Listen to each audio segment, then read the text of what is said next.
and welcome back to my channel. Today I'm going to show you the process I took to reupholster a red chair. Now, I attempted to do it in 3 hours, and who am I kidding?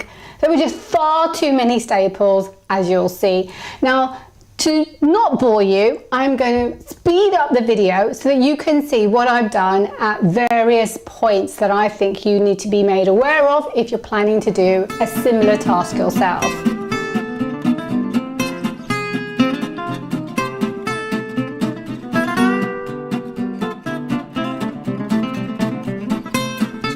Now it's got to the point where the buttons are in my way. I've got to remove them. Now, if you see, I've done a close-up of what I had to do using pliers. I had to squeeze the metal catchment together so it could be pulled through at the other end when I remove the fabric. And with a slight tug, it comes away really easily. It's 2.5 hours of me painstakingly removing staples. I could have quite easily have just covered over it, but I didn't want to do that. And it's not in my nature to just do a botched job. I wanted to do it nicely, and I'm not going to rush over it just to fulfill the time. I was delighted when Eleanor from Transition Town Tooting said, "Do you want some help?"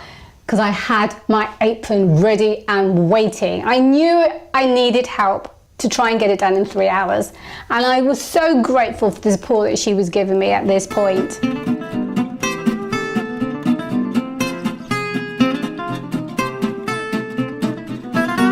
So here we are removing the staples. Now, as you can see from a close-up where Eleanor is attempting to remove the staples, just see how hard it is.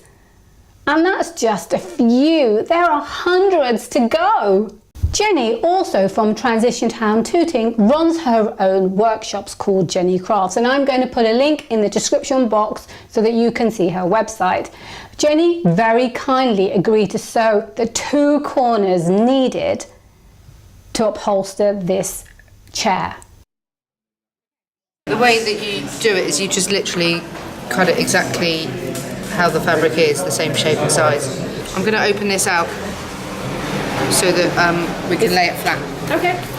I've just opened the seams that are down the front of the cushion, and I'm just looking at what shape it was actually originally cut to on the sides. You know, I really thought that I could do this project in 3 hours. Who am I kidding? Of course I can't.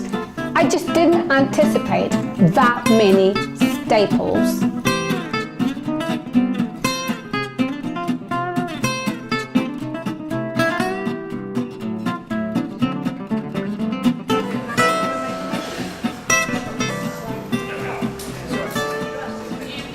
It's just an odd shape, like you'd expect it to be rectangular.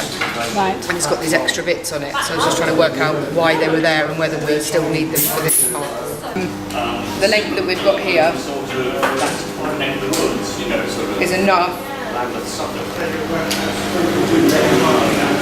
It seems crazy. I mean, it's difficult to know where the seam went up to. So this is the corner of the seam, and that's how much extra you've got to tuck under. I would do it about here.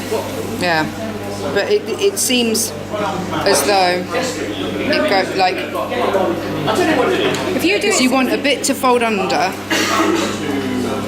and then staple, so that you've not got a raw edge there, and that's why it's 18.5 centimetres long. Yeah. So you've got that much folded over that side, and this side it's not as much. That's not a problem, because I'll stretch it. Yeah. Okay.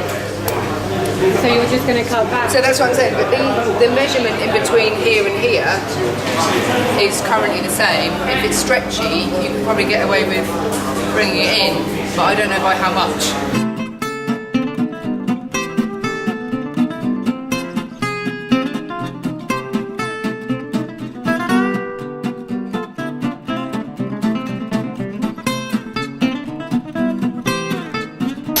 Are you going to double stitch it?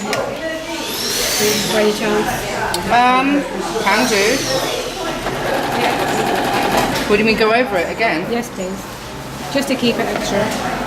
I don't want to make too many holes in the Right, okay. in the leather.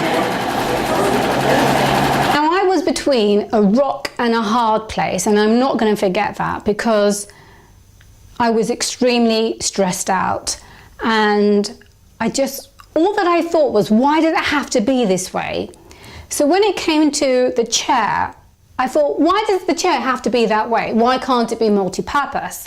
And for me, I thought about having a desk on the back of it because it's completely a 90-degree angle.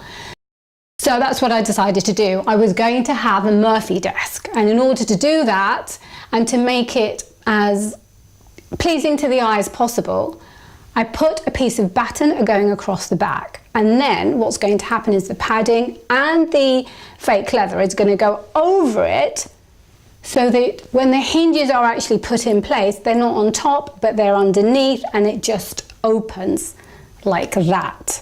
And that was the intention behind it. Now, on a previous project I had some white wadding left over, and coincidentally it's exactly the right side, and so now I'm just going to put that over the back of the chair and secure it in place. Now I do this using fabric spray, it's a glue, so that I can just tighten it as much as I can, and then I staple it into place, not forgetting to do the sides as well. And now it's ready. I'm now ready for my new fabric. I've chosen white fake leather so that I can easily wipe it down when I'm in the studio, because it does tend to get a little bit dusty. Unfortunately, I was not able to finish it in time, but thank you so much to Jeni and Eleanor from Transition Town Tooting, who were my helpers and actually gave me a phenomenal amount of support whilst trying to do this challenge, which unfortunately I didn't manage to do in time. But stay tuned if you want to see how the chair comes along.